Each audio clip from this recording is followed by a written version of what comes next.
বৌমা, ও বৌমা। হ্যাঁ বাবা, আসছি।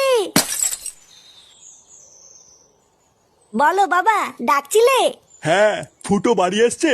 কই না তো বাবা, ও তো এখনো বাড়ি আসেনি। কি বলছো, বাড়ি আসেনি মানে?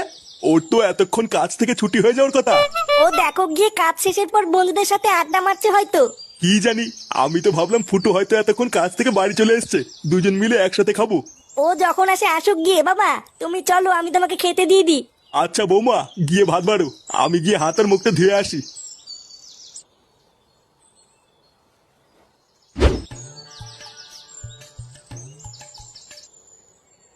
আরে মদন, তুই এখানে কি করছিস? এই তো ফুটো, এই এখানে এমনি দাঁড়িয়ে আছি। তা বলো, শুনলাম তুমি নাকি চপের দোকানে কাজে ঢুকেছ? হ্যাঁ রে মারা, বৌদির চপের দোকানে। বাহ, খুবই ভালো করেছো।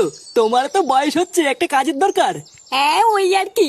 এ কি গো ফুটো, তোমার জামাই তো শুয়োপোকা লেগে আছে। কই কই কই, এই যে এই যে। কই কই, গেছে গেছে। হ্যাঁ গো ফুটো, গেছে। উফ, বাড়া আমি তো ভয় পেয়ে গেছিলাম।